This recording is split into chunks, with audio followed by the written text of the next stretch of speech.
This 60 Minutes interview was a great chance to hear Harry and Meghan's story in case you missed their 2-hour sit-down with Oprah or their 6-part Netflix documentary. Place in microwave. What is microwave? I don't think we have any of that. Harry, do we have any microwave? Are you fucking dumb? It's a microwave, silly. Don't talk to me like that, you bitch! I'm a fucking Duchess!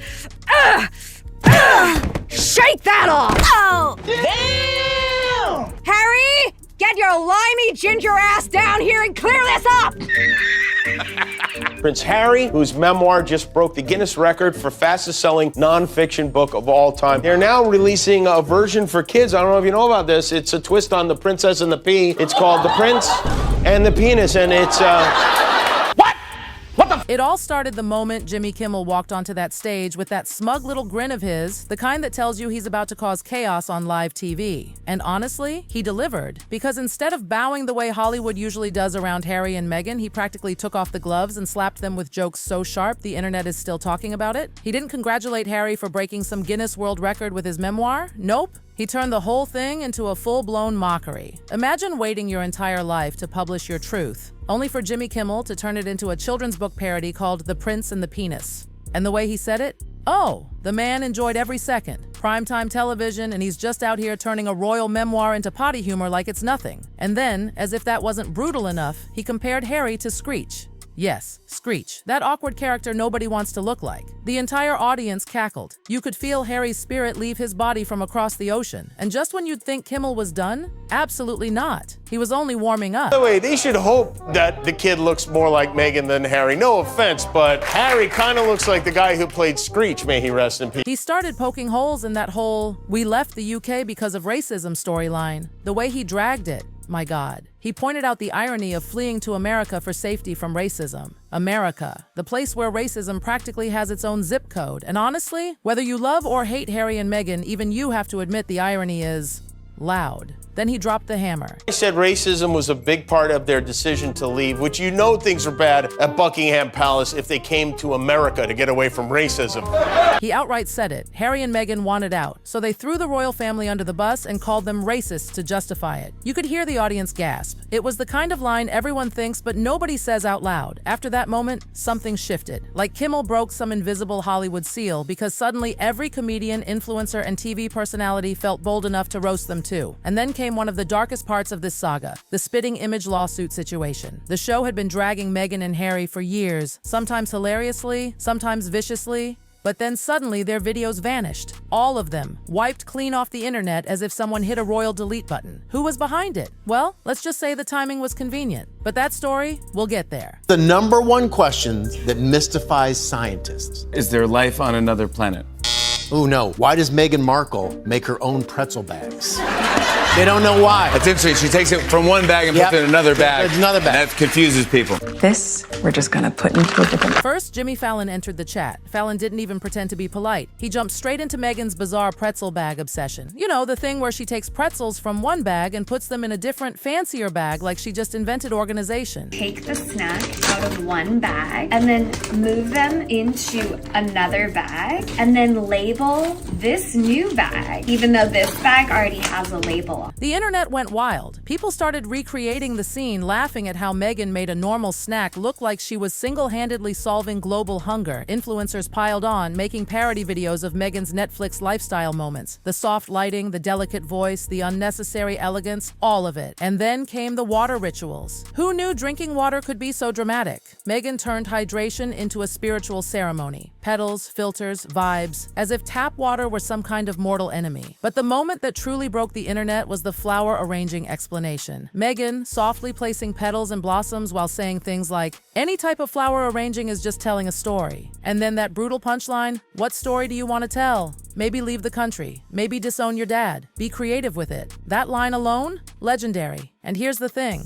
These weren't random trolls. These were creators with millions of followers, dissecting Meghan's aesthetic like it was a science experiment. The pretzel bag moment became a symbol, and not the kind Meghan hoped for. But while America was roasting them with humor, the British comedian, oh, they came ready for war. Jimmy Carr stepped up first. His delivery was icy and cruel in the most British way possible. He questioned something everyone always tiptoes around: Meghan's lifelong feminist identity. Because how does a feminist end up quitting her job to marry a prince? Carr barely blinked when he delivered the punchline. Then he dropped the nuclear joke, comparing Harry to Kanye and bringing up the infamous Nazi costume. Harry hates when that gets mentioned. But comedians, they love it. You could almost hear Buckingham Palace roll its eyes. And then came Simon Brodkin, who didn't even pretend to be neutral. He watched their entire Netflix documentary, then announced he hated them even more. The honesty was savage. He said some people start annoyed and end even more annoyed after hearing their story. He called out everything: the cutesy nicknames, the endless complaining, the lack of self-awareness. But the part that had everyone choking was when he said after 6 episodes, he wanted to attack them. It was cruel, but the room howled with laughter. And then, oh Lord, Kelly Osbourne.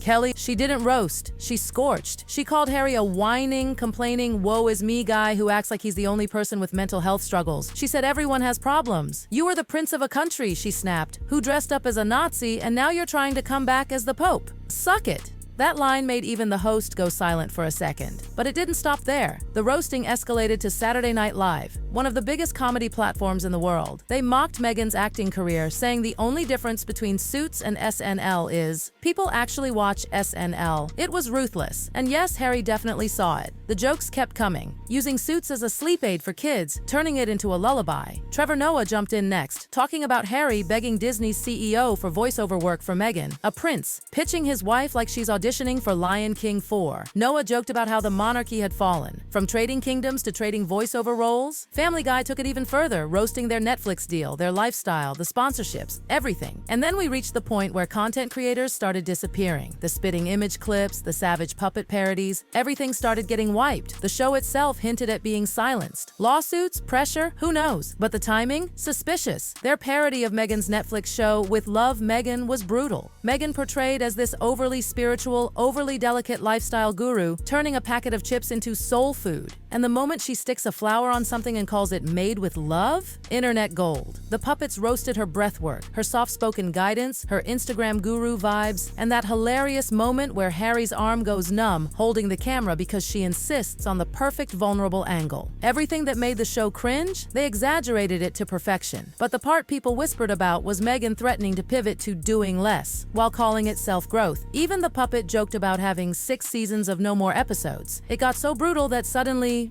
poof, video's gone. And that finally brings us to the present. Every joke, every lawsuit, every PR move, it's creating a mountain of backlash Harry and Meghan can't run from. People aren't just annoyed, they're exhausted. And whether you love them, hate them, or don't care at all, the world is watching this downward spiral like it's a reality show they can't turn off. And just when everyone thought the roasting couldn't possibly get worse, it did. Because comedians weren't the only ones fed up. Even people who'd quietly supported Harry and Meghan before were starting to pull back. And when their own acquaintances began speaking out, that's when the drama became too real. Remember that yoga studio fiasco? The moment Meghan walked in, the whole place turned into a spectacle. This wasn't some exclusive royal event. It was literally a yoga class. But somehow, when Meghan steps into a room, it becomes a full-blown PR circus. A talk show host even called her out for it publicly. And the bitterness in her voice?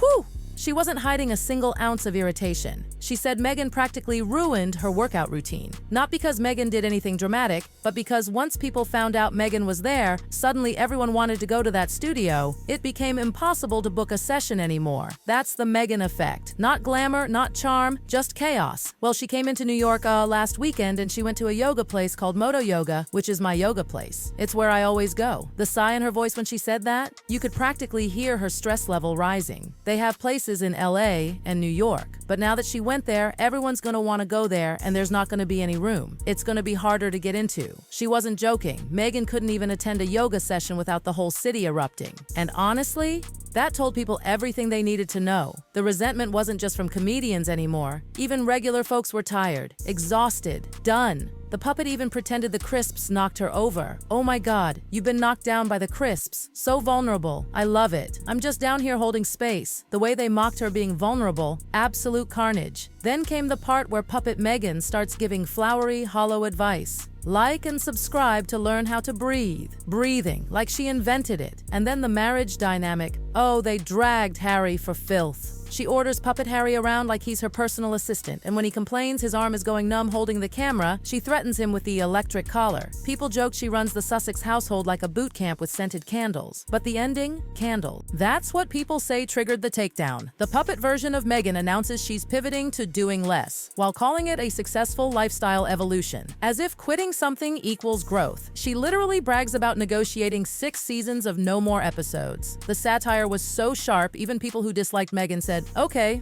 that's brutal." And shortly after all that, poof. Videos gone, channel wiped, silenced. The timing wasn't just suspicious, it was screaming. But all of this mockery, from America, from the UK, from influencers, from shows, from comedians, opened the floodgates for one of the most savage takedowns ever spoken out loud. Godfrey. This man didn't just roast Meghan and Harry. He incinerated every narrative they had tried so carefully to build. He called out the racism storyline, the victim narrative, the hypocrisy, everything. He said exactly what millions of people whispered privately but were scared to say out loud. She's like, "I can't believe they were racist." Wait, the whitest family on the planet, the original. You could feel the room freeze and then explode into laughter. And then he admitted something that made the internet lose its mind. They wanted to know what color the kid would be. I did too. People screamed because it was the one thing nobody dared say publicly. Curiosity isn't racism, especially in a family whose skin tone is basically one shade above printer paper. He wasn't done. What black will we see?